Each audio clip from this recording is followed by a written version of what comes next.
Thanks for watching Neily on Nutrition. I recently did a video about Starbucks, and a high school classmate of mine left a message on Facebook and suggested I do a video about pasta. Coincidentally, CSPI, Consumer Science for the Public Interest, came out with their Xtreme Eating Awards for restaurant meals for 2013. And topping the list was a pasta dish. But before I get to that, let's talk about something that's not quite so extreme, but very common. This dish is from Chili's. This is Cajun pasta with grilled chicken. It's a dish that has 1,310 calories in it and over 4,600 milligrams of sodium. That's 2 times the amount of sodium than the average individual should have per day and 3 times the amount if you're over age 50. 4,600 milligrams of sodium is the equivalent to about 2 teaspoons of salt. It's not uncommon for restaurant meals to have 2, 3, or 4,000 milligrams of sodium, well over what our budget is for the day. What about eating at home? You definitely have more control over the foods that you eat at home.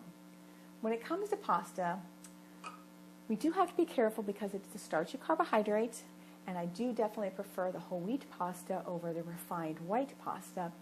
But calorically, starchy carbohydrates have 4 times as many calories as non-starchy vegetables. So it's definitely better to double up and overdo those non-starchy vegetables versus overdoing your pasta. This is a half-cup portion, and which is about 100 calories. How much might you serve yourself if you are at home? So let's look at a plate here, and perhaps if you're female, you might serve yourself that much. Actually, I'd probably serve myself more than that. But if you're male, you're definitely going to add a little bit more than that on there. That look about right? So let's measure how many half-cup portions that is at 100 calories each, roughly. Have a 1-cup measuring cup here. So let's measure out 1 full cup. That's a good heaping cup. And another cup. So you've got over 2 cups of starch, of pasta. Over 400 of your calories are from the naked pasta alone. So that doesn't include any sauces or meats or anything else that's on that pasta. So it's definitely better if we cut back on the starch and increase the non-starchy vegetables. You'll notice too that we have a tendency to fill up the plate. If you eat off of smaller plates, you'll most likely eat less. So let's go back to the Xtreme Eating Awards. The Cheesecake Factory Bistro shrimp pasta clocked in at 3,150 calories. That's a day and a half's worth of calories for most people, if not more. And 89 grams of saturated fat.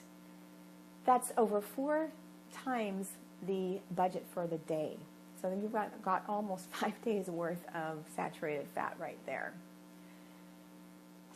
But they also say, Michael Jacobson is the executive director of the CSPI, which, by the way, is the publisher for the Nutrition Action Health Letter, one of my favorite monthly health letters.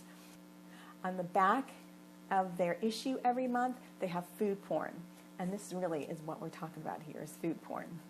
But Michael Jacobson says, it's as if IHOP, the Cheesecake Factory, Maggiano's Little Italy, and other major restaurant chains are scientifically engineering these extreme meals with the express purpose of promoting obesity, diabetes, and heart disease. And he goes on to say, you'd think that the size of their profits depended on their increasing the size of your pants. No doubt. The good news, though, is that because of the healthcare law that was passed a couple of years ago, all restaurants with over 20 locations are going to be required to list the calories on their menus. We are expecting it would be happening by now, but hopefully by the end of the year we'll see that legislation in place.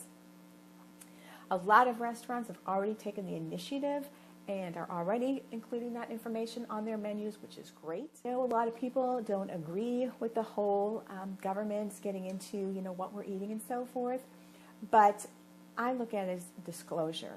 Let people make the choice of what it is that they're consuming. How long ago was it that, a couple decades ago, that the government required us to start wearing seatbelts? I'm sure most of you probably would not even think about leaving the driveway without having your seatbelt buckled. And how many lives has that saved? A couple things you can do to be a little bit more manageable with your restaurant meals. If you're going to have an entree, split it with somebody. Watch out for the appetizers and the desserts and the extras that are on the table, because when most entrees, you're looking at about 1,000 calories. All of that stuff just really adds up.